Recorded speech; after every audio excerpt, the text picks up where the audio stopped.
Hello, good morning sa inyong lahat.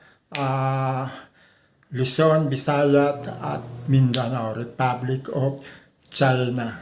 Yan po ang katagang laging sinasabi ni Duterte, yung nagpahamak sa ating buong Pilipinas. Nabudol tayo sa totoo lang. Ito po, ang topic natin ngayon ay Sara Duterte. May laslas na naman at may pilay pa sa kanyang mga braso. Naku. Ito na nga po. Shoutout po sa inyong lahat. Magandang umaga sa inyong pong lahat at lalo na sa ating karatig bayan po dito sa Malaysia, Singapore at Indonesia at dito sa Brunei. Lalo na po ang mga OFW sa gitnang silangan sa Saudi Arabia. 21 years po ako sa Saudi Arabia. Naging tahanan ko na rin po ang Saudi Arabia kasi maganda naman ang pamamalakad ng Saudi Arabia at maganda magpasahod ang mga Arabo. Kumpara lang po sa mga DH. Sa mga DH pong nakikita ko, iba po. Iba po ang mga lalaki at iba po sa mga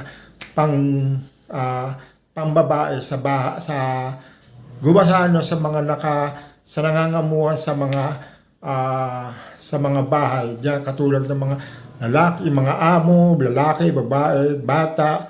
Siyempre hindi po naiwasan po yan yung mga pamubuli ng mga Arabo. Ito po, magandang umaga po sa inyo mga kababayan.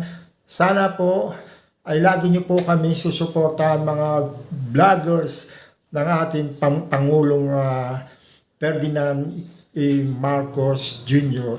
Kami po ang mga vloggers na sumusubaybay po sa ating Pangulo sa mga nangyayari po sa mga balita ng mga panira ng mga Duterte. Yan. Kasi ang mga Duterte ay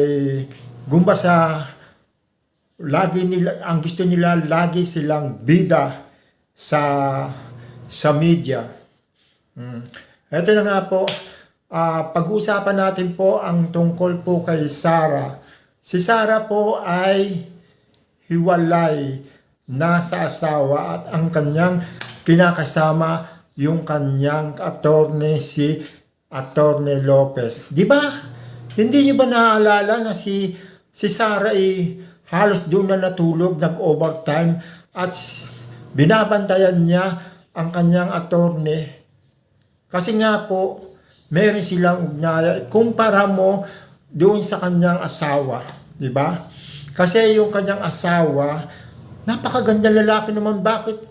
Ano pa ba ang hinahanap ni Sara Duterte? Sa totoo lang, si Sara Duterte ay lagi nasa news. Kasi hindi yung maganda yung kanyang dating ng kanyang buhay.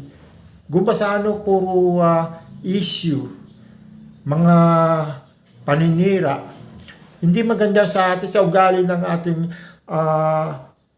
Vice President ng ganyan. Alam niyo po, sa totoo lang, bukod tangi lang po, ang dami pong daan ng mga Vice President, hindi ganitong nangyayari.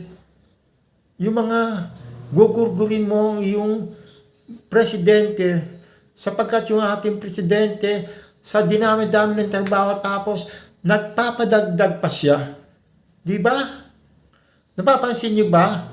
Lagi siya nagpapadagdag kung ano mga nangyayari sa kanyang buhay. Katulad yung mga laslas dito, laslas doon. Siyempre, yung ganyang kondisyon, dapat kung talagang siyang meron gurgur sa kanya, dapat nalalaman po yan.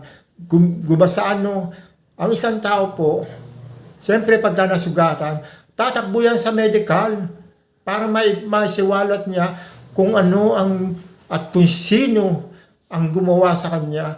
Gumawa sa para bang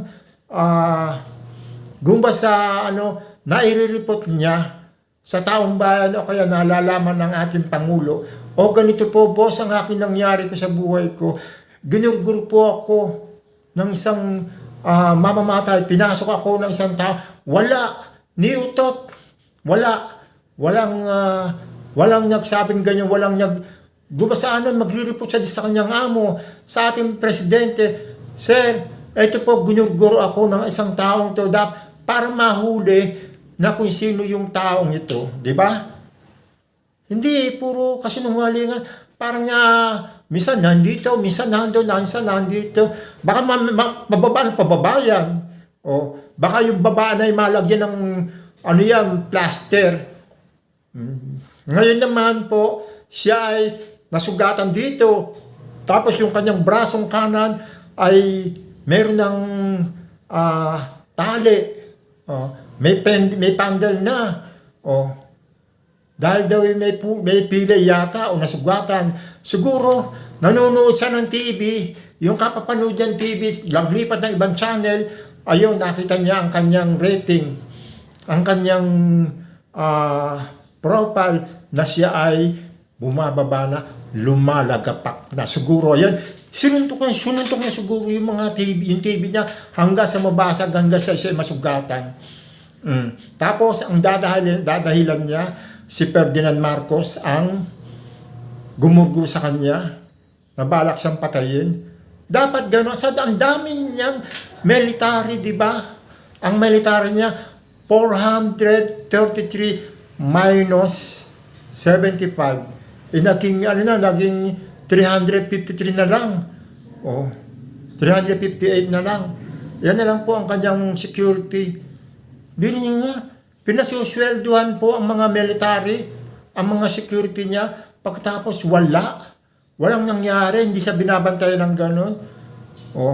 Kung meron na gurgur dyan, kundi ang security lang niya, kasi ang mga security lang niya, ang kasama niya doon sa kanyang pinag-stay niya sa kanya sa pagtulog, kung saan man siya pupunta, di ba?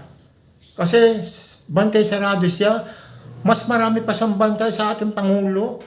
Sige nga, nagrereklamo pa, nadagdagan yung kanyang security. Bakit? Pagkatapos yung kanyang mga security, pagka may binantayan, sabihin niya, mga bakla. Bakit siya ba hindi bakla? Tomboy siya, di ba? Yung gumaganon siya, ginaganon niya yung babae, finger. Yan ang gawain po ni Sara Duterte. Sana po, mga DDH, mga DDShit, mag-isip-isip naman kayo. Talaga kayo mga bugok. Sana pag-isipan niyo po ang inyong Vice President kung ano nangyayari sa kanya. Isipin niyo po, bakit po nagkaganyan? Hindi yung sasabihin naman sa taong bayan, ay, ano ba nangyari sa kanya? Dapat yun nire-report po sa police station o kaya ipapablatter para damputin ang gumawa sa kanya. Hindi yung papasok siya lang sa mga ganyan mga meeting, sa mga confidence, press conference niya, papasok siya ng ganyan na lang makikita sa kanya na pilay siya, may komang siya, nakabundle na yung kanyang mga braso. Dapat hindi po ganun. Dapat isiwalat niya, pumunta sa police station, ganito ang gawin niya. Ang tapang niya dapat ganun para mahuli niya, para mapahuli niya yung taong gumawa sa kanya. Hindi yung press conference pa siya. Di ba? Tapos tatawag siya ng mga vloggers niya. Puro mga peki laman. Dapat ganun. Para hindi po kung saan tayo para nalalaman natin ng taong bayan kung ano ang nangyayari sa kanya. Pa-police station niya yung kanyang gumurgur sa kanya. Para malaman ng presidente at mga kongresista at mga senador kung anong nangyayari. Tapos patatawag siya sa impeachment. Bakit nagkaganyan ka? Ano nangyayari sa iyo? Hindi yung maganda yan sa ating Vice President. Tatakbo pa naman siya ng presidente. Yan ang itsura niya. Mangyayari sa kanya, ganyan. O di nakakahiya. Bagsak ang ekonomiya ng Pilipinas.